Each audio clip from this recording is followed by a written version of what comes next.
Hey, Fly Girl. I'm René Vengelstork, Aviation CEO, FAA board alum, and high performance coach. Whether you're chasing your first discovery flight or leading at 40,000 feet, this show is your runway for bold career moves, real mentorship, and stories from women rewriting their flight plan. From the cockpit to the control tower, we're building the future of aviation one fly girl at a time. Welcome to the Fly Girls Guide podcast.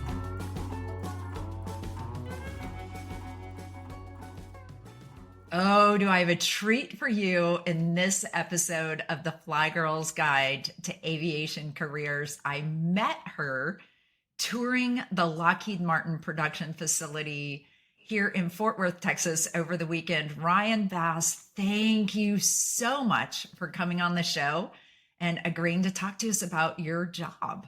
Yes, of course. I'm excited.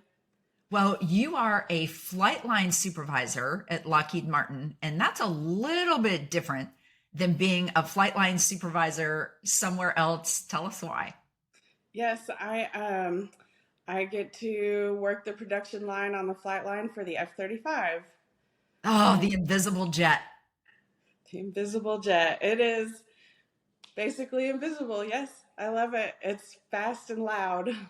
I think that's so fun. Okay, how'd you get that job? Like you're basically telling the pilots like, "Hey, you're good to go. Test fly this F-35." And I see them flying overhead. I've almost wrecked a couple of times looking at the F-35s over Camp Bowie Boulevard. But how did you get there? Like, how do you get to do what you do?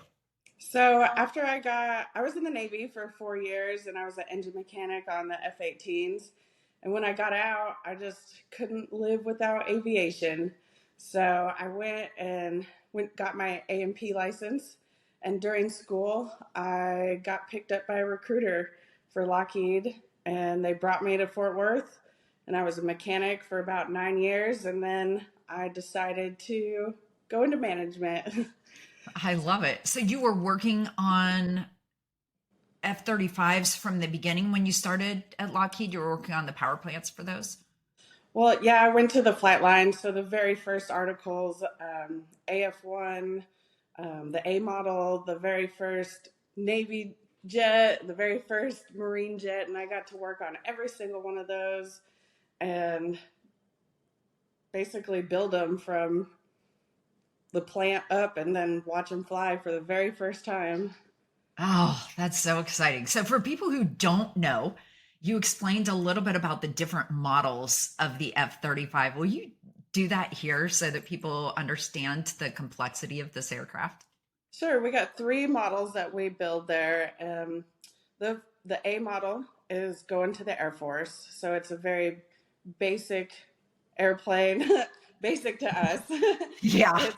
It has everything, but I mean it's the fastest and it's very slick, and that goes to the Air Force for their fleet. It's replacing some of the F-16s, F-15s. It's going to be replacing all that. Then we have the Marine version, so the B model, and that is the one that hovers. So it does a short takeoff, vertical landing, and that one has two engines. We have a vertical engine right behind the cockpit and then a horizontal engine like normal, and it hovers and it can turn and do slow flight. And then that's going to the Marines. So it can take off on the ship, on a very small ship.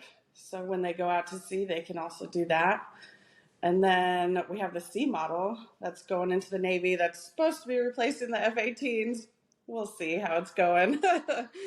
And that has a bigger tail hook, bigger landing gear, has a launch bar. It's just a bigger airplane, holds more fuel. It's just louder. It's just a beefier airplane for carrier landings. Oh my gosh. I feel like such an American walking around the flight line with you. What are your day-to-day activities on the flight line? So normally a day to day would be, we do a pre-flight, walk the jet, and then just get it ready to fly. So pull pins, just make sure the plane's ready, everything's there, fueled, and wait for the pilot, and he'll come out, he or she. We have our one female pilot, she's amazing.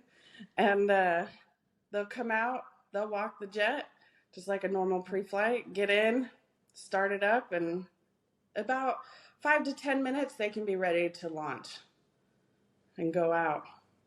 That's so great. Well, I know when you were showing us the aircraft, you were talking about some of the things that you did when you were working on the aircraft to ensure that they were ready for flight and really to the specifications of the US military or other militaries that are a little bit more stringent than your average Boeing or Airbus delivery. Can you talk a little bit about the type of rigor that you need to have in this position to make sure that our aircraft are airworthy?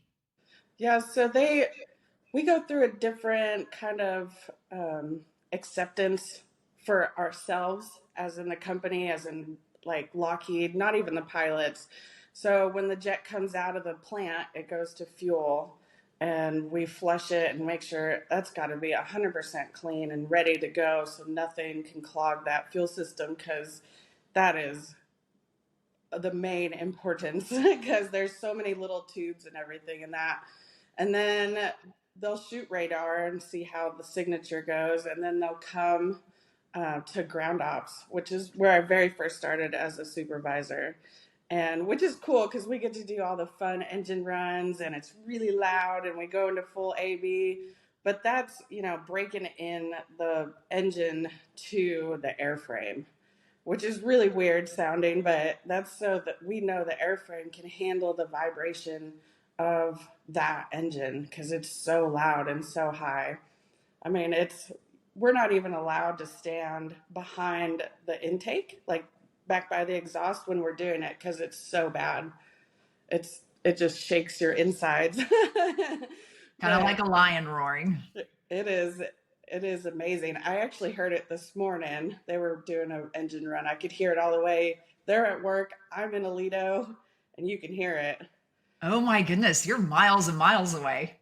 Yeah, it's so loud. But that's kind of how loud it is if you feel that.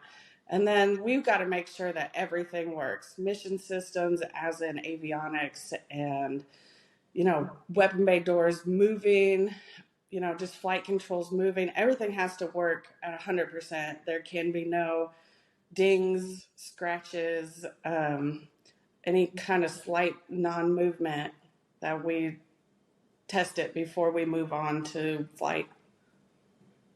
You're loading, I remember you telling me you're loading 3D print bombs into the weapons bay to make sure that they fit properly and the doors close well and all the things go there. So what an interesting addition to a job is being able to make sure not only that the aircraft is working properly, but this aircraft is a weapon and making sure that the weapons can fire properly and be stored properly and not compromise the the radar signature of the aircraft or its operation. Yeah, everything is so close tolerance. Even the landing gear going into the bay, everything is so, I mean, we're talking millimeters of tolerance. So we just have to make sure that's what every day is, making sure that it is not going to interrupt each other. Sequencing valves, everything's got to work. There's so many pieces and parts on this airplane that it's hard to keep up with sometimes. Well, it sounds like to me like one of the important characteristics of someone who's going to be working on one of these aircraft or supervising the work on one of these aircraft is attention to detail to the nth level. What other characteristics or skills do you think are really important for someone who's interested in a position like yours? I mean, just wanting to work on it that's big. That's your passion for aviation is that's mine. That helped me, and I love it. But attention to detail and just having a mechanical thought process. If you can fix a toaster, you could probably want to learn how to fix airplanes, and that's great. Who doesn't like working on big toys? Like F-35s, those are magical. They are. They are for sure. So I'm guessing that as a little girl, you weren't dreaming about the engine run ups on fighter jets. What got you interested in aviation? I was not. I actually have kind of a weird story. I lived in a small town, and I just didn't I wasn't going to go anywhere. It was just so small. We had a very small class of 14, and I was in Colorado, and I didn't know what I wanted to do with my life. So I thought the Navy sounded great. Well, my recruiter he was awesome, and he pushed me to get into the air wing side of the Navy. So I went in undesignated, and I worked the flight line, and I worked my butt off for 2 years, and the engine shop finally picked me up. And that was pretty cool. So I got to work on F-18s and engines as a 17, 18-year old, and go around the world on a ship, and I thought it was pretty great. Well, that's a big culture change for you, right? Going from such a small town to such a big organization, and then going from kind of a small town living arrangement to being a woman of the world. What were some of the things that were most challenging to you in making that shift? Just it was being around that many people. I was no way used to being on a ship with 5,500 people and working so much, and just getting not even yelled at, but just talked to in a different way that I wasn't used to. And, you're a small town, you know everybody. Now I know no one. And I got stationed in Japan, so I was in a new country. I didn't know anything. It was a big culture shock, but I think now looking back, it helped me understand life better. It was probably the best decision I've ever made in my life. I love it.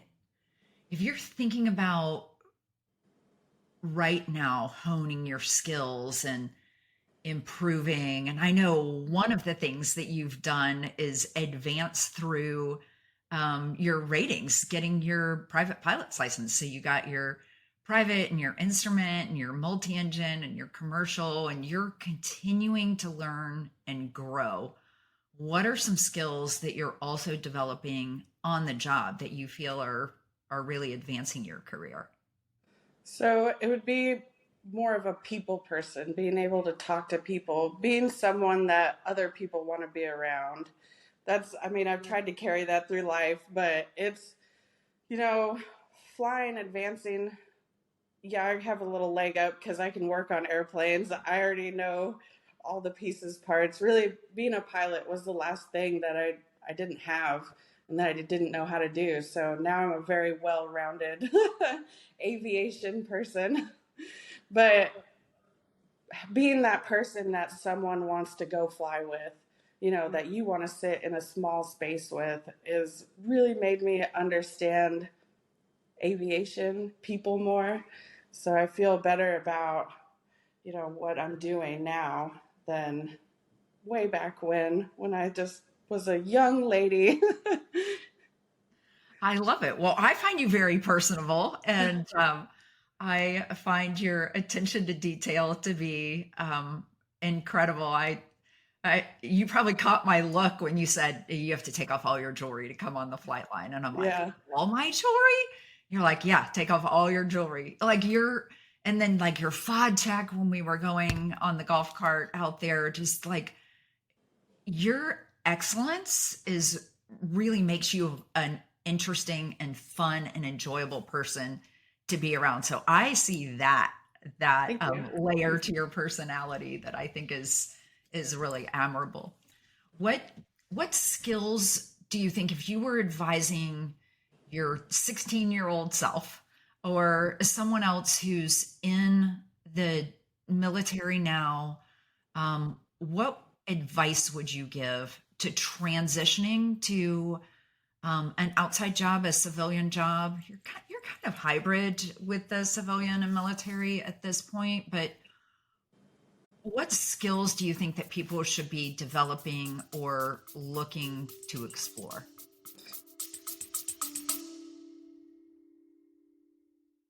Hey, friends, are you dreaming of a career in aviation or ready to level up the one you've already started? Whether you're a student, a career changer, or a seasoned pro, you are invited to our free virtual aviation career fair happening November 5th. Meet recruiters from top aviation companies, explore career paths you never knew existed, and even sign up for interviews.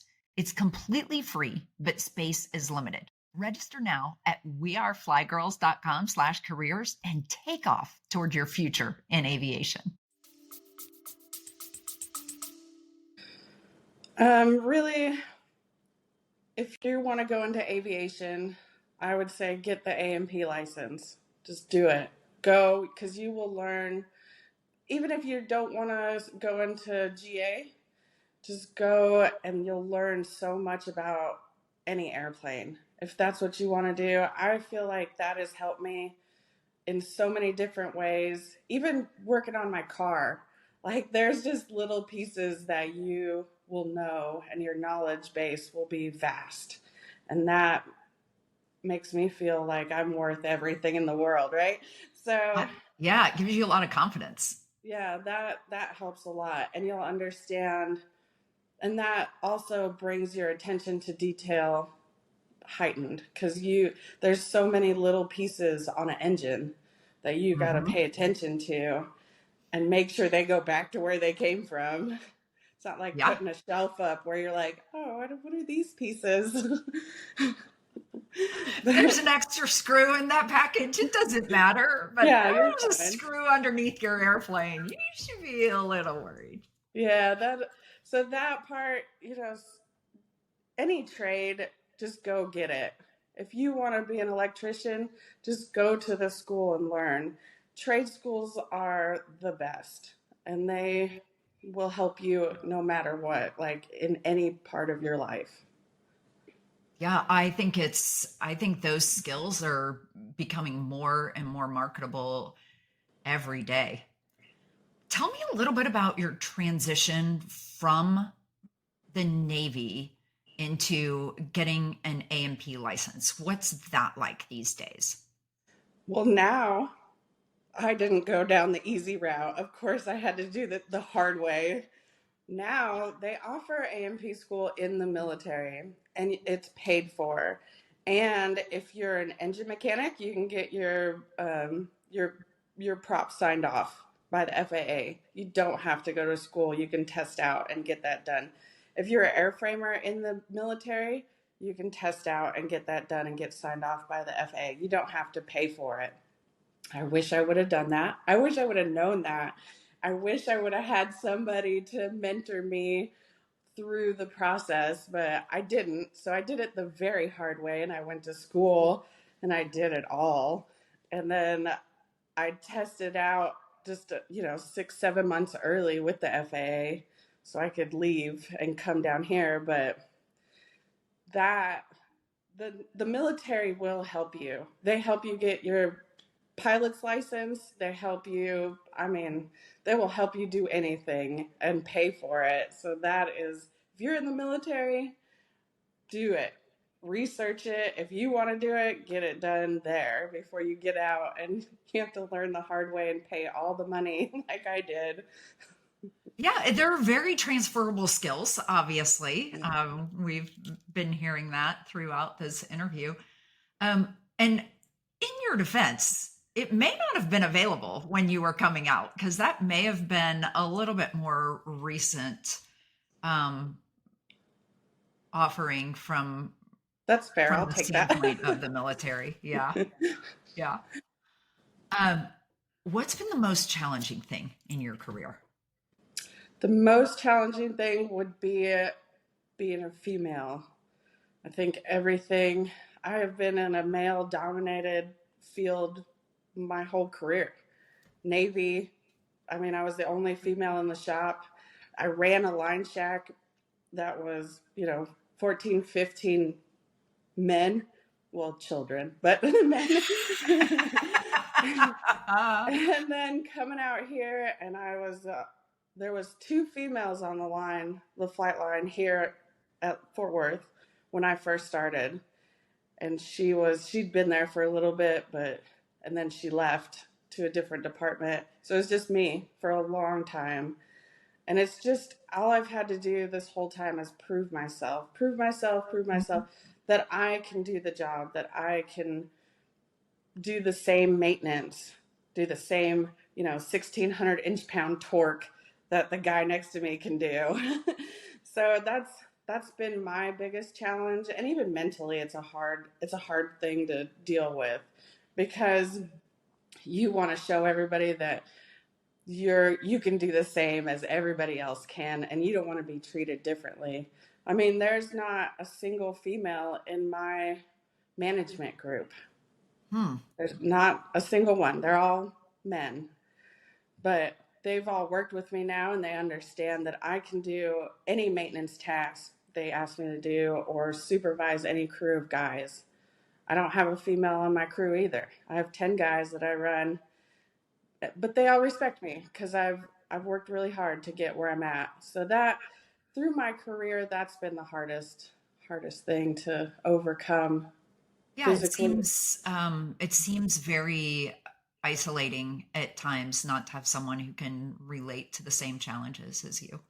Yeah, I don't really have anybody to talk to that much about girl stuff or whatever is going on the flight line. My feelings, they don't care about my feelings.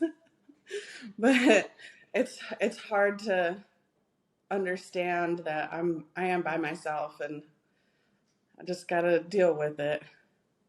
Well, switching that around a little bit, what opportunities do you feel like you've had because you're a woman in a very male dominated industry or job? I do think they give me a little bit of grace maybe, and they want to put me in a position that they see me succeed in. I I do have a very supporting management group, and they will always help me.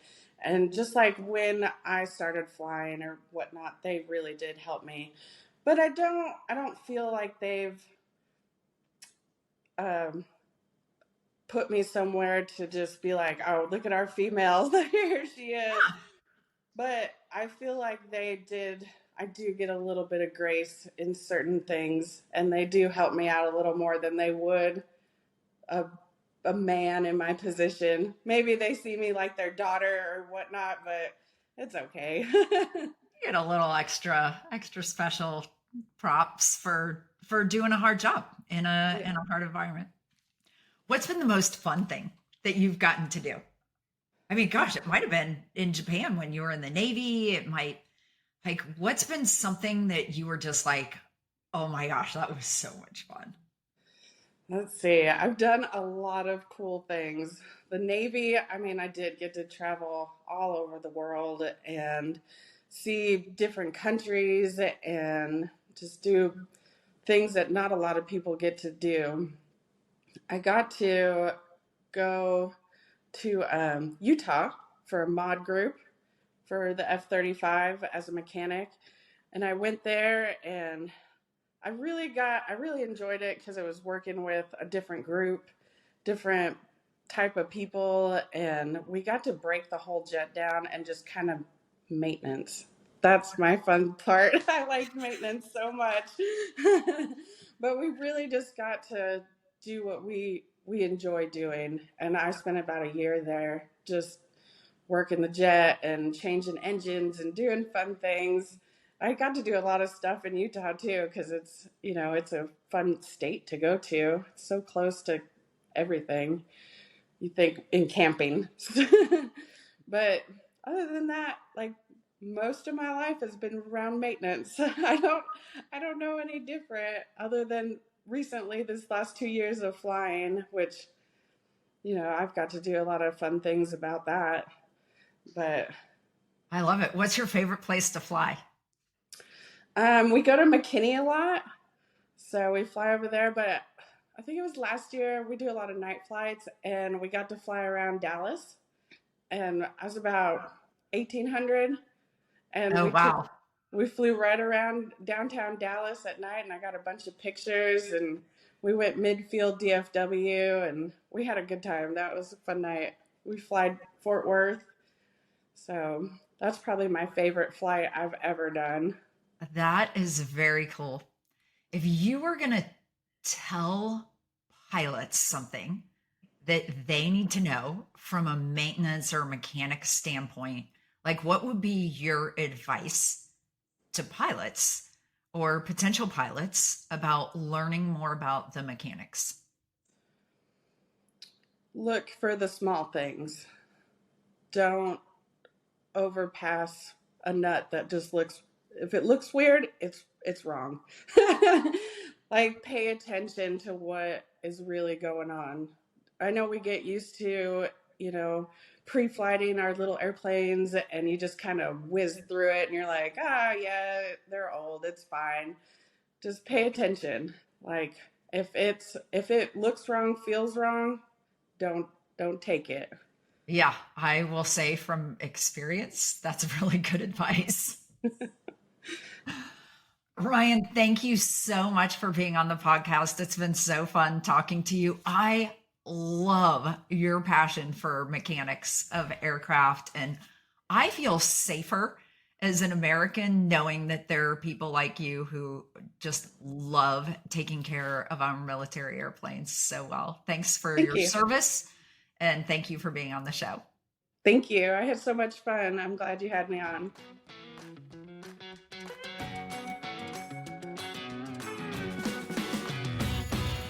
Thanks for tuning in to today's episode. For additional resources, head over to flygirlsguide.com. If you're inspired to pursue a path in aviation or want to support the women who do, be sure to subscribe and leave a review. And if today's conversation sparked something for you, share it with a friend. It's one of the best ways to grow the Fly Girls Guide community. Until next time.